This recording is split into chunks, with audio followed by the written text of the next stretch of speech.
সামাজিক যোগাযোগ মাধ্যমে বেশ জনপ্রিয় কণ্ঠশিল্পী তাশরিফ খান। তাশরিফ খানকে কেউ চিনেছে গানের মাধ্যমে, আবার কেউ চিনেছে মানবিক কাজের মাধ্যমে। দেশের যে কোনো দুর্যোগ ও বিপদে সবার আগে এগিয়ে আসেন মানবিক এই তরুণ। ১৯৯৪ সালের ১৯ জুলাই নেত্রকোনা জেলায় তাশরিফ খানের জন্ম হয়। ছোটবেলা থেকেই খেলাধুলার প্রতি তাশরিফের ছিল প্রবল আগ্রহ। নেত্রকোনায় নিজ এলাকার অলিগলিতে ছুটোছুটি আর খেলাধুলাতেই কেটেছে তার শৈশব কৈশোরের সময়টা। স্বপ্ন দেখতেন দেশের হয়ে ক্রিকেট খেলবেন।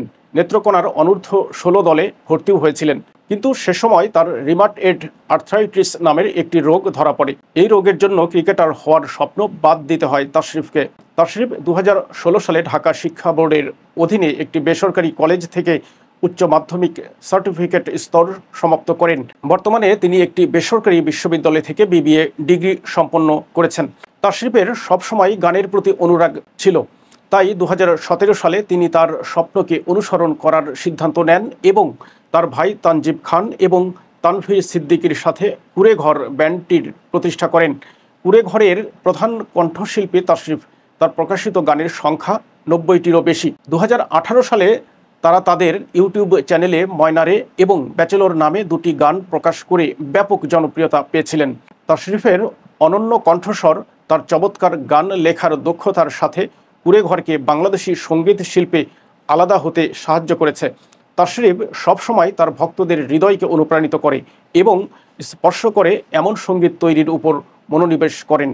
তিনি বিশ্বাস করেন যে সঙ্গীত একটি সর্বজনীন ভাষা যা মানুষকে একত্রিত করতে পারে, এবং তিনি তার প্রতিভাকে বিশ্বে ভালোবাসা এবং ইতিবাচকতা ছড়িয়ে দিতে চান। তবে এসব কিছু ছাড়িয়ে তিনি তার মানবিক কাজের জন্য বেশি পরিচিতি পেয়েছেন।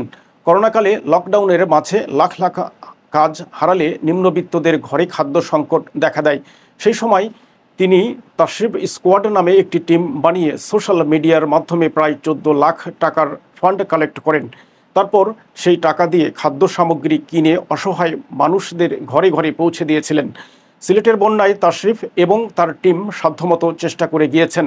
২০২৩ সালের বইমেলায় তাশরিফ ২২-এর বন্যা নামে একটি বই বের করেন।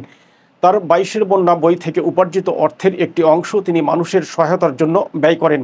সম্প্রতি কোটা সংস্কার আন্দোলনেও তাশরিফের অবস্থান ছিল চোখে পড়ার মতো।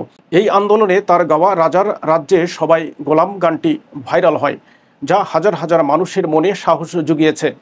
কোটা আন্দোলনে ছাত্র জনতার সাথে রাজপথেও দেখা গিয়েছে তাশরিফকে।